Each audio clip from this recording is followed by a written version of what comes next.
ये आदमी आपको दिख रहा है, इस आदमी का नाम है धीरेन्द्र कृष्ण शास्त्री और ये आदमी बागेश्वर धाम के नाम से फेमस है। अच्छा, अब ये आदमी देखो, इस आदमी का नाम है अनिरुद्धाचार्य जी महाराज। अब इन दोनों लोगों का एक स्टेटमेंट बड़ा अजीब सा रिकॉर्ड हुआ और वो क्या हुआ कि लोगों ने इनसे पूछा कि जो लहसुन प्याज का जो है तुम बताते हो कि सनातन धर्म में वर्जित है, आखिरकार क्यों वर्जित है? तो इन दोनों लोगों ने जो है ना बड़े अद्भुत जवाब दिए, बड़े अद्भुत। अब सबसे पहले आप इनका ज्ञान सुनो। प्याज और लहसुन इसलिए नहीं पाई जाती क्योंकि प्याज और लहसुन का जन्म गंदगी से हुआ, राक्षस के मल से हुआ, इसलिए वो गंदग, उससे दुर्गंध बहुत आती। तुमने देखा होगा खा के, मोह बसाद अगर बगल में कोई खा के बैठ जाए, अलग मोह बसाद। तो देवता अगर आना भी चाहे तो दुर्गंध के कारण देवता आ नहीं पाते हैं, हनुमान जी की कृपा हो नहीं पाती है क्योंकि वो राक्षस के मल से प्रकट हुई है, इसलिए प्याज और लहसुन खाना वर्जित है जी। अब विचित्र प्रश्न समाधान हो गया जी। अब आप ये अनिरुद्धाचार्य का ज्ञान सुनो कि क्या बोलता है। लहसुन प्याज इसलिए नहीं खाते क्योंकि लहसुन प्याज राक्षस का जूठा है। किस राक्षस का?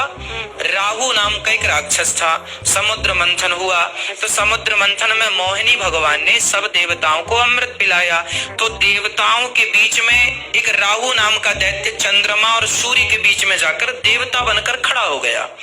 तो मोहिनी भगवान ने तो सबको अमृत पंक्ति पिलाया, तो राहु नाम के दैत्य ने भी वह अमृत धोखे से पी लिया और जैसे ही पिया तो सूर्य चंद्रमा ने कह दिया ये तो राक्षस है। तुरंत भगवान ने सुदर्शन से सिर काटा। इतनी तेजी से सब हुआ कि राहु ने मुंह पे भरा अमृत, कुछ तो अंदर लिया, कुछ भरा ही रहा, स्वाद ले रहा था उसका मजे से, तभी भगवान ने सिर काट दिया। और सिर काटा तो वो जो अमृत था, अब पेट तो अलग हो गया, धड़ तो अलग हो गया, तो अमृत उसके मुंह से टपकता हुआ जमीन में 2 बूंद गिर पड़ी। तो 1 बूंद बन गई लहसुन, 1 बूंद बन गई प्याज। सुन लिया? ये लोग क्या बोलने में लग रहे हैं, ये लोग क्या समझाने लग रहे हैं कि लहसुन प्याज में जो बदबू आती है वो बदबू इसलिए आती है क्योंकि वो राक्षस से जो है वो प्रकट हुई है धरती पे और इसीलिए वो सनातन धर्म में वर्जित है। अच्छा, अब बदबू से वो उसमें बदबू आती है इसीलिए वो राक्षस की प्रजननी है। तो मैंने सोचा कि मैंने कहा यार मूली में भी बदबू आती है और मूली खा के तो मुंह से तो छोड़ो पीछे से बदबू आती है। मैंने कहा राक्षस का कुछ सामान गिर गया होगा और लोगों ने उसको मूली समझ के खा लिया और इसलिए बदबू आती है। मतलब कुछ राक्षस का गिर गया होगा और उसको लंबा लंबा रहता है मूली सफेद, वो तो लोगों ने खाया, बदबू आती है उसमें, तो लोगों ने कर लिया, तो मूली में से बदबू आती है। लेकिन इन लोगों का जो मेन फोकस है वो है लहसुन प्याज पे है। अब ये लोग ऐसे लोग हैं जो देश में किस तरीके की गंदगी और किस तरीके की तुच्छ मानसिकता फैलाने में लगे हुए हैं, लहसुन प्याज को लेकर वर्जित है। और मैंने एक से एक ब्राह्मण, बढ़िया वाले ब्राह्मण, बढ़िया से बड़े सनातन धर्मी, लहसुन प्याज तो छोड़ो जनाब, चिकन मटन बीफ तक भी खाते हैं। बीफ, जो सोशलाइज ब्राह्मण हैं वो भी बीफ खाते हैं। सोशलाइज समझ रहे हो? जो अपने आप को सोशल मीडिया पे कहता है ठोक के अपन ब्राह्मण हैं, अपन सनातन धर्मी हैं, अपन तो ये है, अपन वो है, वो बीफ खाते हैं। जिस दिन सबूत की जरूरत पड़ेगी उस दिन दे दूंगा, ठोक के दूंगा सबूत। लेकिन ये लोग समाज में लहसुन प्याज सब बेकार।